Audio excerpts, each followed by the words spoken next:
Sometimes, the people we look down on are the very ones holding the power to change everything. At a glittering gala filled with billionaires, politicians, and high society, a black maid carrying a tray was mocked and told to leave. But what the arrogant CEO who dismissed her didn't know was this: she wasn't a maid at all. Because minutes later, the same woman would walk back into that ballroom, not as staff, but as the keynote speaker who would leave the entire room speechless. The Riverside Grand Hotel shimmered under chandeliers the size of cars.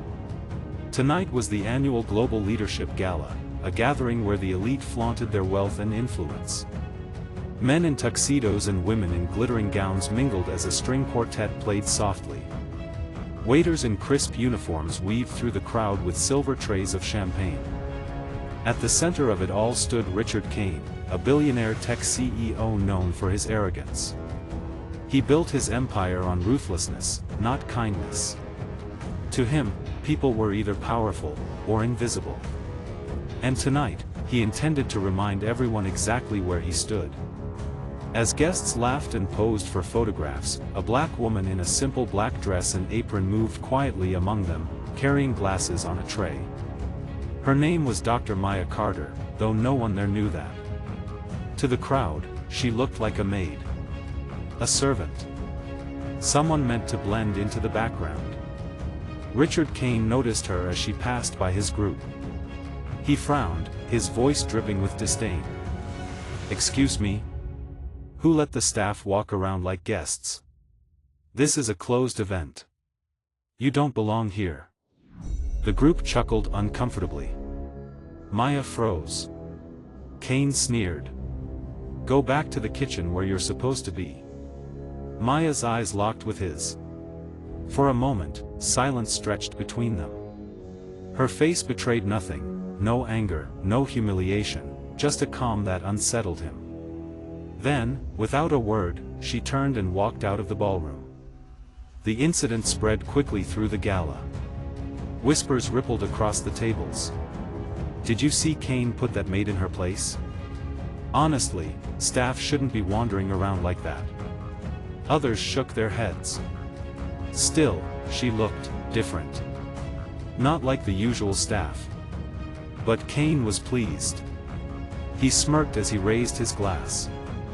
"That's the problem these days," he boasted loudly, "everyone thinks they're equal. They're not.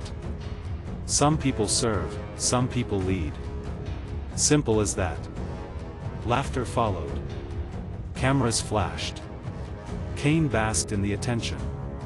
But what no one realized was that the maid he had just dismissed was about to step back into that same ballroom, in a way that would haunt Kane forever. Backstage, Maya Carter changed out of the plain black dress. The apron came off. In its place, she slipped into a tailored navy gown, elegant yet commanding. She adjusted the microphone pinned to her collar.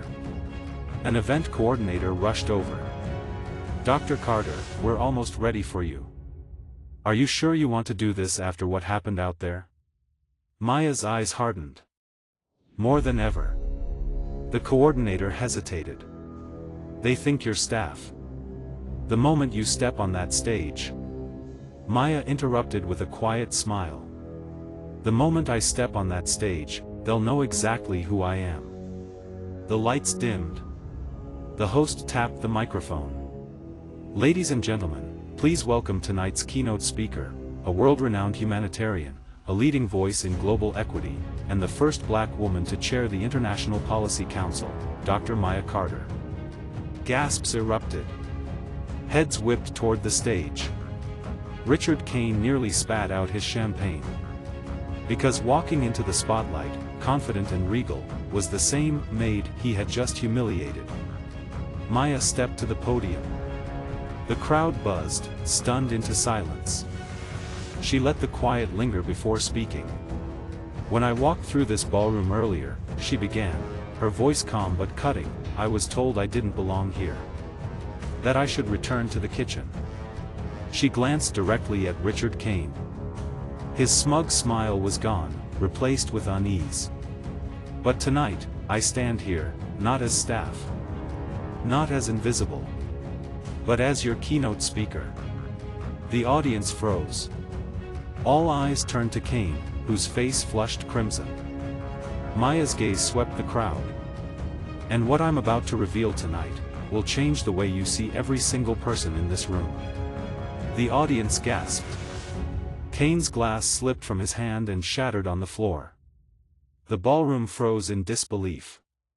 Crystal glasses stopped midway to lips, forks hung in midair. Everyone's eyes were locked on Maya Carter, the woman they had dismissed moments ago. Richard Kane shifted uncomfortably in his seat, his smug confidence draining with every word. He muttered to the man beside him, "This has to be some kind of mistake." But the host smiled nervously from the side of the stage. "Ladies and gentlemen, please, welcome Dr. Carter." The applause that followed was hesitant, awkward, not out of respect, but confusion. Maya let the silence linger before she spoke again. "I was told tonight," Maya began slowly, her eyes scanning the crowd, "that I didn't belong here. That my place was in the kitchen." A ripple of discomfort spread through the audience. Some looked down at their plates. Others stole glances at Richard Kane. "But here's the truth," she continued. "I am not staff. I am not invisible. I am the chairwoman of the International Policy Council. And I am here to speak about the future of global equity, a future that will affect every single one of you." A sharp intake of breath echoed through the room. Suddenly, the tone had shifted. But Maya wasn't finished. She leaned closer to the microphone, her voice lowering. "And before this night is over, I will reveal something that some of you have worked very hard to keep hidden." Gasps spread across the crowd. Cameras flashed. Richard's jaw tightened. At the back of the room, journalists whispered frantically, typing notes into their phones. Executives exchanged nervous looks.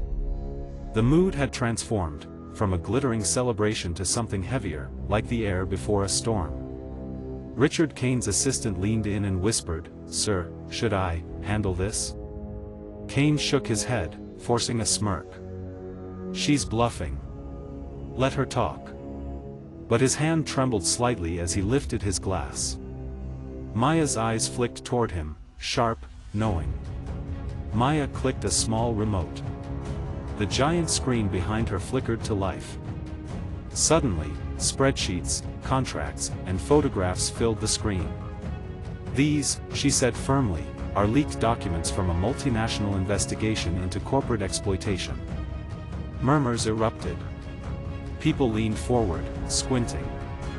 "And right here," she continued, pointing at a highlighted section, "is the name of one of the most powerful CEOs in this country. A man sitting in this very room." The crowd erupted in whispers. Heads turned instantly toward Richard Kane.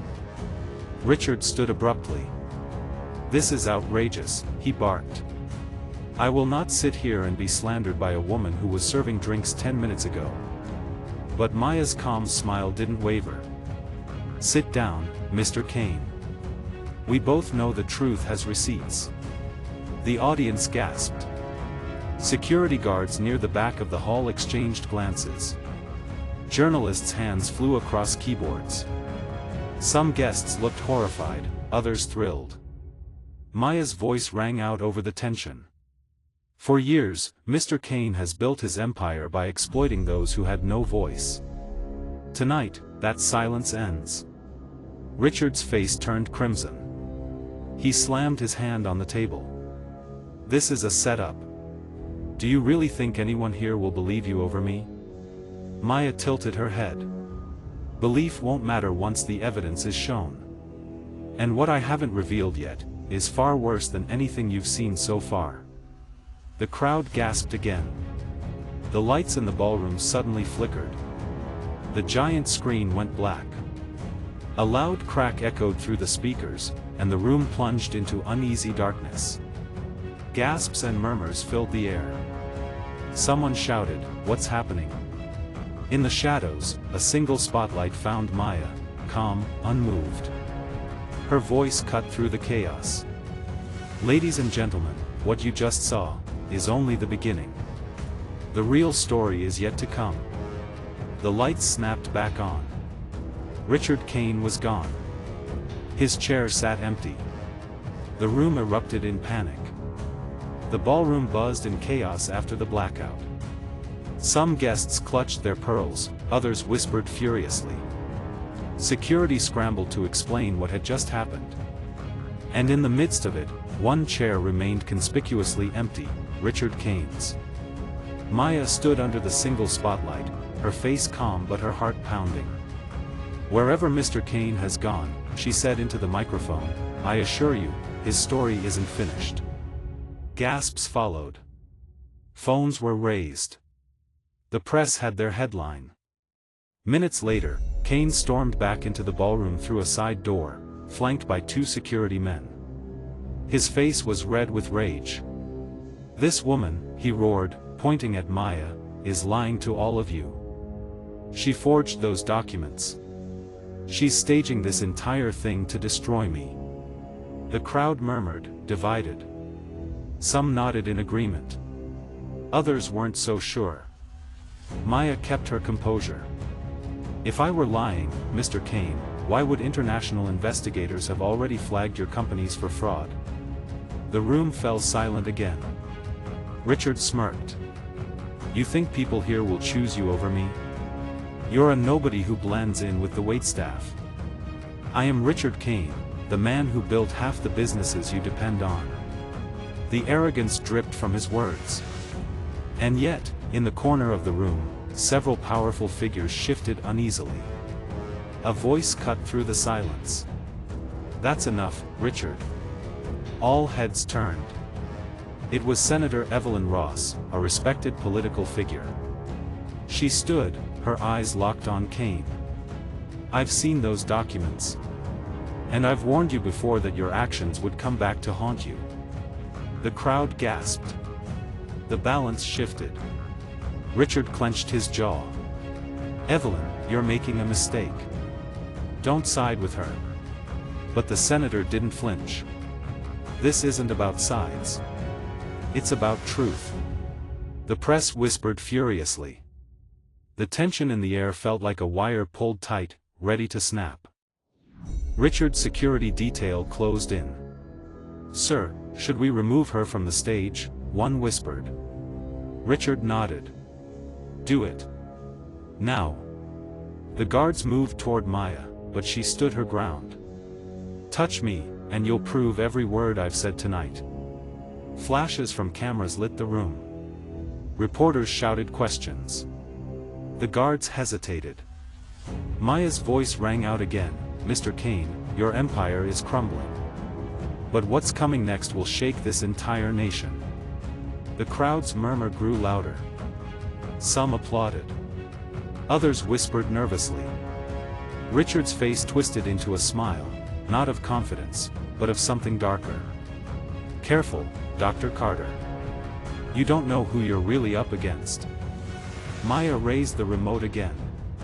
Another slide appeared on the giant screen: offshore accounts, hidden transactions, names of politicians and CEOs connected to Kane. The room exploded with noise. Some executives shouted, "Turn it off." Others grabbed their phones, making frantic calls. And then, at the bottom of the screen, a name appeared that made the entire ballroom freeze. It wasn't just Kane. It was someone far more powerful. Maya paused, her voice firm. "Ladies and gentlemen, what you are about to see goes beyond Richard Kane. It involves people at the very highest level of power."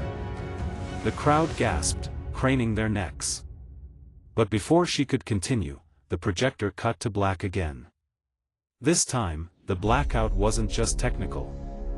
A deafening alarm blared through the ballroom. Security guards shouted over the sirens. Guests screamed. The chandeliers flickered violently.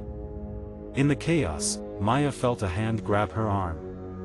She spun, and found herself face to face with a stranger in a black suit, whispering urgently. "They know what you're about to reveal. If you stay here another minute, you won't make it out alive." Maya froze. The alarms wailed.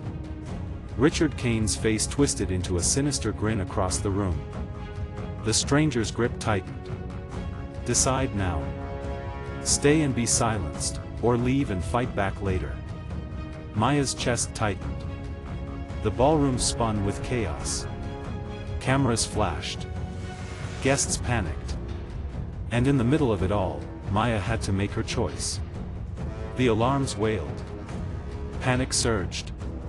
The stranger in the black suit tugged Maya toward a side exit.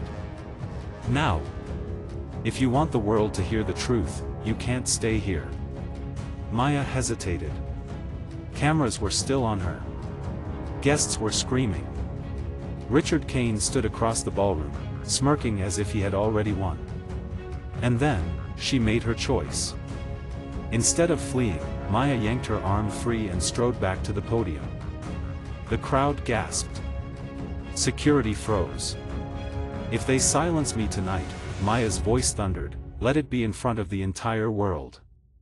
Phones shot up, live streams began. Suddenly, her speech wasn't just for the ballroom, it was for millions. Richard barked an order, cut her mic. Shut it down. But when technicians reached for the controls, the screens suddenly lit up again. This time, not with Maya's slides, but with a live video feed. On screen appeared a government prosecutor. Calm, steady, and armed with authority. Ladies and gentlemen, he said, Dr. Maya Carter has been working with federal investigators for months. Tonight, you are witnessing the conclusion of a long and dangerous operation. The crowd erupted. Richard's face drained of color.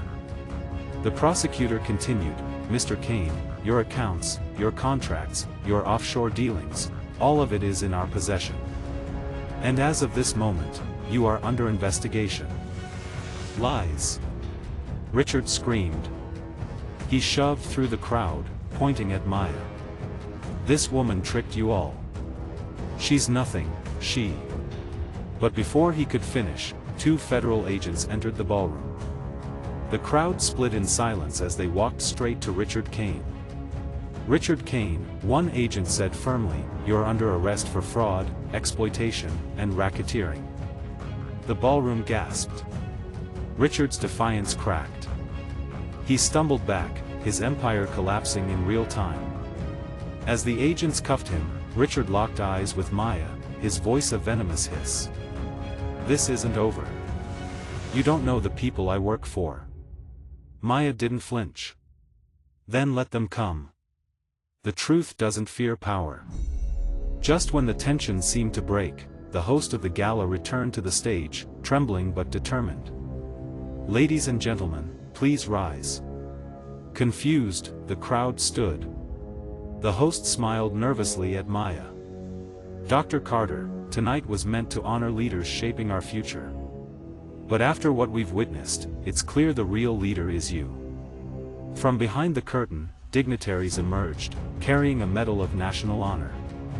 Cameras flashed. Gasps filled the room. The medal was placed around Maya's neck. The crowd broke into thunderous applause. Guests who once whispered in doubt now rose to their feet, clapping until the chandeliers shook.